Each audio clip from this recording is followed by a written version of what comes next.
Major funding for these programs has been provided by grants from Chase Commercial Term Lending and M&T Bank, Geneva Burns, Giantomasi and Webster, Capital One Bank, the Wickoff Group, New York Community Bank, Greenberg Traurig, Perfect Building Maintenance, Kilroy Architectural Windows, New York's Window Company. Additional funding is provided by grants from Aerial Property Advisors, AKA Hotels, Corman Communities, Bank of America, Merrill Lynch, Bank Leumi USA, Briarwood Organization, CBRE, Colliers International NYC, Cushman & Wakefield, Customers Bank, CUNY TV Foundation, DDG, Dime Savings Bank of Williamsburg, Douglaston Development, Levine Builders, First Nationwide Title Insurance Agency, Flushing Bank, Friedman, Gemini Real Estate Advisors, Herrick Feinstein, Hersha Hospitality Trust, Investors Bank, James D. Kuhn Real Estate Institute at Syracuse University, James Orphanides, Chairman, USRealty.com, John Katsimides, Red Apple Group, Margolin Weiner and Evans, Massey Knackle Realty Services, Meridian Capital Group, New Banks, Newmark Grubb Knight Frank, People's United Bank, RBS Citizens Bank, SJP Properties, Sterling and Sterling, Stonehenge Partners, TD Bank, Terra CRG, The Continuum Company, Urban American, and these friends.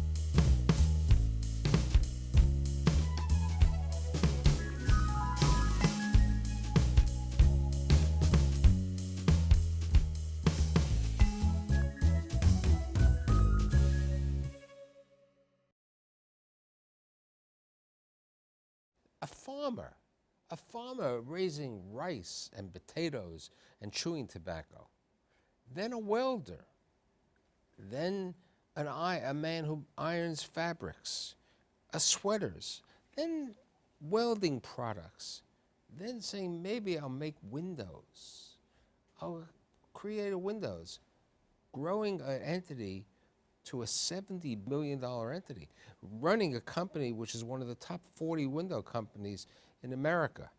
I'm very happy to have Tom Chen, the founder and the CEO of Crystal Windows and Doors, and his son, Stephen Chen, who is the COO. Thank you for being here. You're welcome. So, you know, you are number 5 out of 7 children, right? Yes. And tell me about growing up in Taiwan. Yeah. When I was young, I always follow my father and my brother to work in the farm, in the after school or Sunday. After high school, similar to the state of Israel, everyone goes into the army. But before you went into the army, tell me about that motorcycle accident, which basically was very beneficial in shortening your term at the army. Yeah. Yeah, before I went to army, and the waiting time, then a couple months. So a friend of mine, we driving the motorcycle together.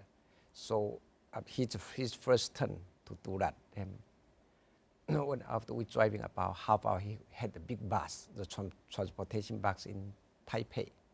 So I get a broken head, and friend of mine get 2 broken head too. Boy, then you go into the military. Yes. And you spend some time in the military, and you're released because of this accident. You're then living in Taipei, and your uncle introduces you to this woman who happens to be your mother today, okay? And in Taipei, how do you learn the welding business? I just learned from my brother-in-law and also my brother. They are all in that business. They are especially they do that for a long time. So I just learned that for quick learning for a short period of time. So now here you are, and you know, like everyone knows that America is a place for great immigrants, and it's a world of immigrants have come here over the years, and you and many of the Asians and other people say the streets have great opportunities over here. As I was joking with you when we got together, the streets are paved with gold, but you know you have to work hard to get the gold from the streets. And you come over, and you basically it's raised. The money is raised by some family and friends to let you come over, and you come over here alone, knowing you had no relatives over here, and you land in New York.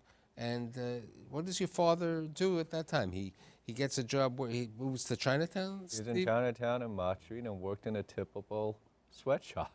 Right. The textile business. In the textile business. And they gave you a job as an ironer or a presser? Yeah, iron pressure to make the garment nice and beautiful. Yeah. That's the first job. So now you're here. Your son Steve is in China with your mother, and 6 months later, through some friends and everything, you're able to bring him over here. And at this time, you said, since the family is here, you now have to make a little bit more money, so no longer pressing. You now find a sweater company, right? Right, yeah. So tell me about the sweater company. What was it? Yeah, 30 years ago in Queens, there's a lot of small sweater company. They make sweater for the department store. Then a friend of mine introducing to one of the small factory in Long Island City. I just start to learn that could make more money than the garment. Ironing. So were you paid piecemeal by the number of sweaters you made, or okay? So you were a piece worker, okay? And then you bring the family over. So we were talking about this. Tell me about where your parents and you and your relatives were living at this apartment in Queens. We lived when my mom and I came with my father. We lived in Flushing. We lived in a two-bedroom, small little apartment with 3 families. With 1 bathroom. 1 bathroom, correct. Right. So your mother and father lived in one. You and your mother and father were in 1 room. Correct. You had another family in another room. Correct. Okay. And then another family in the living room. So as we would say, total use of the facility. Every square footage of it, yes. But your father, you know, always had the work ethic. You were going to school at night to learn some English. And then how do you get the job in Elmhurst as the superintendent? The night superintendent or the handyman? Yeah, because I feel that way. I could, of course, could make more money and also could learn how to work better and to learn some English from other people too. Right. So, but the interesting thing is besides the fact that your English is better today, you're rather fluent in Spanish because of the Elmhurst and other communities, right? Oh, yes, yeah, a lot of Spanish speaking, yeah. You're still working in the sweater factory. And how do you think of this idea to get into the welding business? Yeah, because again, I did know how to welding in Taiwan, so I still feel like to have my own business. So it's an easy way to starting my own business, to get my own skill to do that, yeah. So, I mean, this is the mid of the 1980s, okay? Yeah. This is like 1984, 85, okay? The city at that time was in a little economic recession, one of the ups and downs that we've had. And you said that being an entrepreneur, you went around to basically the Asian community, predominantly in Queens or in Brooklyn, wherever it was. And your father would, make gates or? He would weld gates and security guards outside people's windows, basically made your house look like a jail. But this is New York again in the 80s, and in the 80s, New York was always known as a graffiti-driven community, and it was a little bit dangerous back then. New York had a reputation back then. Now, where were you doing the welding? Up in in the apartment, right? Yeah, at the beginning I used to do in the basement of my apartment, but that's when the landlord find out, they throw me away. So I got to find the space here in Flushing to rent a space. You said to me it was one of your customers said to you, now you're putting the gate and the bars in front of my windows or in the storefront. How about a window, right? Isn't that? Yeah, exactly. How did that happen? Yes, well, they figured, listen, since you're here anyway, and you're putting these security bars on it. Why don't you replace my windows and also provide a full package service for us? Right. So Thomas said, yeah, I guess I could figure out how to install a window and also give you the security guards too. So what did you do? You took aluminum, you cut aluminum, and you put glass together? I mean, That we used to buy windows from another manufacturer before and install those windows then. And as Thomas got to become better at installing windows, he actually studied the window itself and said, well, this doesn't look too hard to make.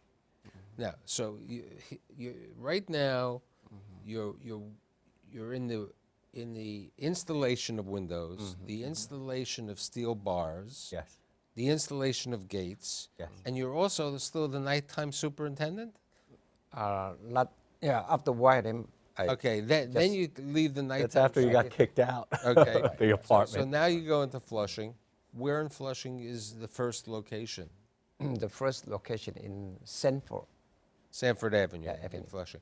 Now, at this time, you said you wanted to build this business a little bit different. Yes. And, you know, normally a lot of people say years ago when the newspapers were more read, and probably the Chinese newspapers continue to be rather read by the community. Oh, yes.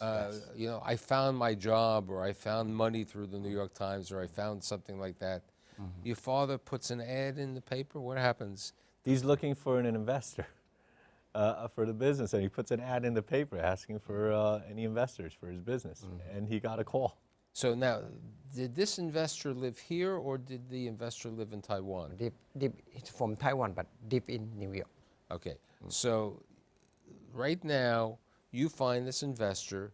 You find, ironically, one of the people who used to live in the apartment together, Right. right? Right. And the three of you create a company called Clearview Windows, Yes. right? Yes. And Clearview Windows, what was Clearview Windows? Yes, clearly we starting to making window and door, a formal window and door. So Okay, so with aluminum, aluminum Yes. and Okay. vinyl too. okay, aluminum and then vinyl, and this was made in the garage, In Sanford Avenue. the garage on Sanford Avenue. Correct. Okay, weren't you living in a house we used as a garage also? Yes, we actually, before Sanford Avenue, we actually lived inside College Point. We bought a house. The house had a garage. It's like a parking garage, but we actually converted it into a small little fabrication shop. So that was the first, but Correct. then Clearview was when you were on Sanford Avenue. Yes. With the two partners. Yes. And as you said to me, it was interesting because the one partner who resided with you when you were living, you know, in Queens originally, had a better English language ability. Yeah. So that person was like the general manager. Yeah, Okay. exactly.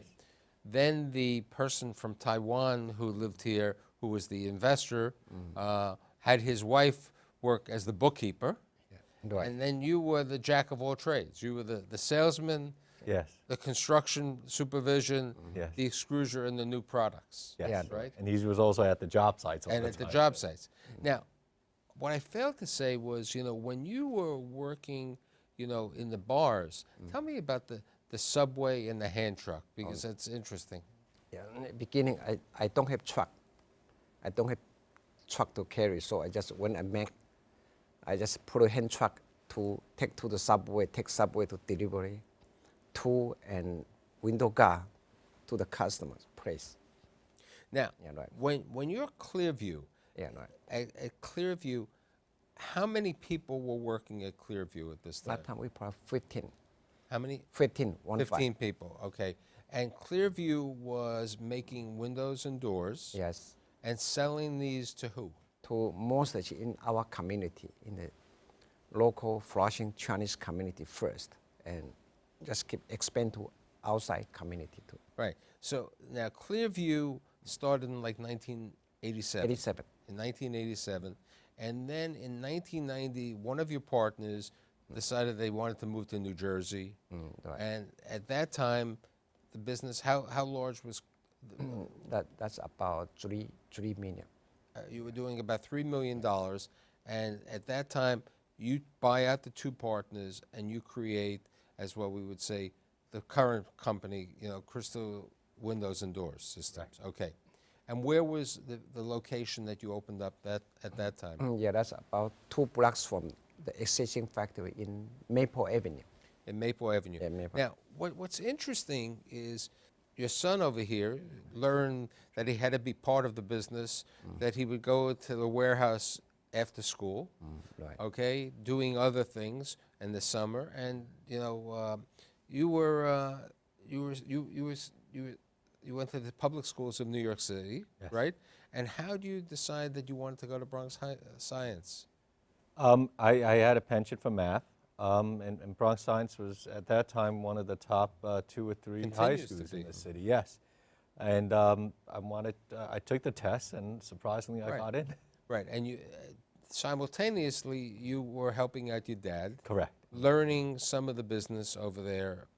Okay, now something which is really interesting about how your father developed the company.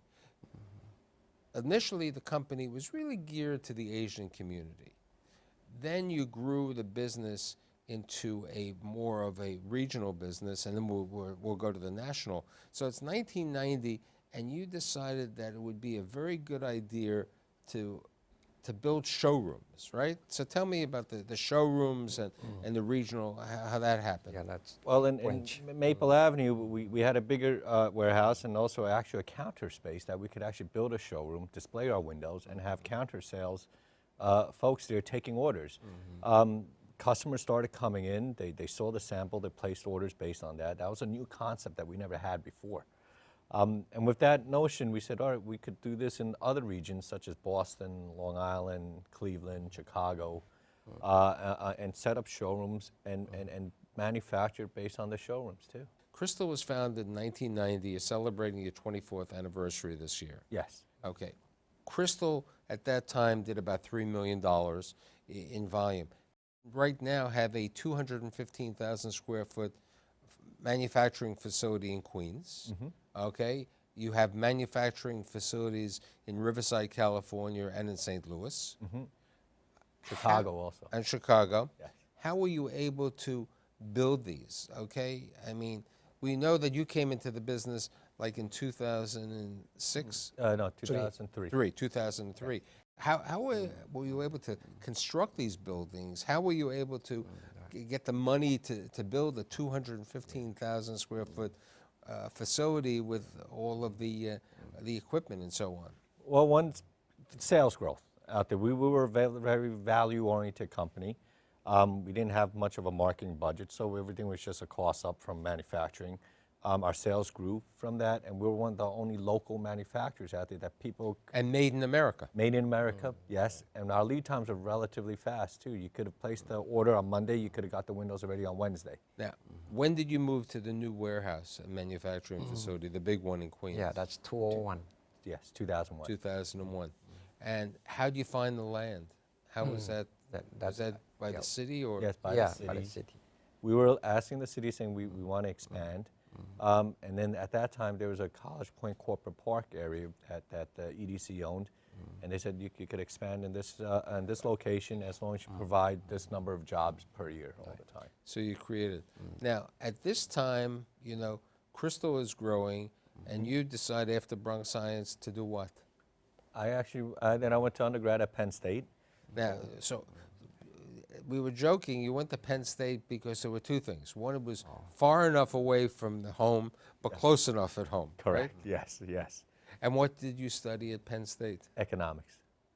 Okay, so you're studying at Penn State economics. Your dad is running the business over here, growing the business, and then as opposed to coming to the business, you got a job with a bank, right? Yes, I moved down to Philadelphia and worked at First Union Bank. And what you do at First Union? I was a portfolio analyst there. So were you happy that he was working at the bank, or you wanted him to be in the factory with you? No, from beginning, I want to work for outside to learn something different. Right, and also to gain organizational skills. Exactly. Over there. So exactly. now, you joined the company in 2003. Correct. Okay. So over the last 11 years, let's talk about Crystal and what Crystal has become. I'll get to some of the products, but so you originally started making windows. Yeah. Now, what else does Crystal make? We're we vertical integrate. We make the raw material, yeah, for example, from the powder, PVC powder, and also aluminum. We buy the aluminum ingot to extrude to the linear to put a window together. Yeah. So, We've cut a lot of our supply chains out. In order still to create value for our customers, most other window manufacturers may buy the vinyl extrusions from other suppliers. We decided to extrude our own vinyl extrusions. Same thing with aluminum extrusions, where we decided to extrude our own aluminum extrusion in our St. Louis facility. We insulate our own, cut and insulate our own glass. Some other manufacturers may buy the glass from outsource, but we do everything in-house now. now, who is your customer? The end user or the contractor or the distributor? Who? Usually it's the dealers and the glazing contractors. But we have a variety of customers that we still have to sell to, architects, engineers, to get our product specified for the project, though. So today, okay, today you've become the COO, your father's the CEO, but you're like the visionary, that you've grown the business and you're overseeing the supervision of everything over there. Where do you see Crystal growing? It's a big market. Still have many areas the market is there. We're not there yet. So I like to still keep expand to the new market. Now, why do you expand around the country for manufacturing facilities in other markets? Ease of distribution? Ease of distribution, because we started shipping out. We're doing a lot more work in Chicago. It doesn't make sense to ship products from New York to Chicago. Might as well set up a distribution and warehouse facility there. As the volume grew, we said, well, it's enough volume that we could start manufacturing out there locally too. Now, people sometimes, they go to, Home Depot or they go other places and they hear the word Anderson, Yes. or they hear the word Pella, or they hear the word Skyline or something like that. But the nice thing that I always like seeing is when I walk around the city of New York and I see the Crystal logo over there, it really makes me feel good. Now, what's interesting is, here's a company made in New York City, okay, the windows, and you've been able to put the windows in some notable product.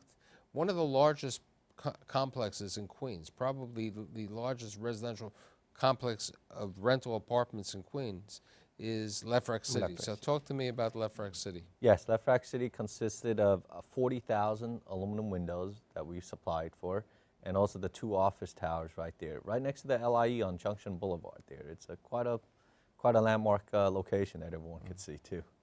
And then also in the Bronx, you were involved with the Banknote Building. Yes, we did a historical landmark building called the Banknote Building, and it's right off the Bruckner Expressway, and it had some specialty products and landmark configurations that we were able to meet. And also you've done some others like Confucius Plaza. Correct. Confucius Plaza, the tallest residential building in Chinatown, 44 stories. When you originally, as you said, you had the 15 people. In your factory today, how many people would you say are Asian? Or are there all different nationalities today? It's all different, but because we are based in Flushing, I would say about 80% of our production operators are Asian, but that's only because we're based in Flushing. That's what the local demographic labor pool is. Right. Now, how many hours a day is the manufacturing facility open? We have 2 shifts, 24 hours. So different you're lines. manufacturing 24 hours a day? Yes. Right. 7 days a week? 6 days. days. Yeah. 1 day of rest. Yes. Clear the mind a bit. Okay, so 6 days a week, 24 hours a day. Correct. And how many windows do you make a year? 2,000. Oh, a year. Close to about 300 to 400,000. And what about doors? Quantity of doors? I would say, wow, that's a loaded question there. It all depends. Sometimes you may have a project where there's thousands of doors on one project. So I would say at least in the 30,000 range. Now, how have you been able to grow the business, during good times, bad times? I mean, it's very nice that you are, flipping Boston, people see the crystal windows, you use this. Yes. How do you grow a business like this to a $70 million business? I mean, this is unbelievable. From 3 million when you started, and so Yes, product diversification. We have residential and commercial products. So sometimes when the residential market slows down, the commercial market increases. So we are able to both products are able to keep busy throughout fluctuations in the marketplace. Now, Crystal and your father have given back. I know that you've made a commitment to, I believe, Queensboro Community College Yes. for a what's the program called? The Port of Entry program. And explain to me the Port of Entry program. It's a program set up where new immigrants that are taking classes at Queensboro Community College, the scholarship benefits new immigrants. Okay, and Crystal has been heavily involved with the Queens community and many other communities. Correct. Queens Museum of Art that Thomas sits on the board in. I sit on the board on the Queens Theater of Art, and now I've just joined the Queens Library too. Right. So which are very involved. Now, there's another member of the family. Your Yes. your brother Johnson. Yes. Okay, your brother Johnson, and he's where now? He's at his third year at St. John's Law School now. So do you want him to come into the business? Yeah, if you want, allow him to come. Yeah. But we know in the same way that it was good that your son spent a couple of years, working for First Union. So I like to say, I love New York stories. I love, people who came from nothing and have built a great business. And besides doing a great business, you employ so many people. You've given back to the community, and thank you for being here today. Thank you, Mike. Thank you, Mike.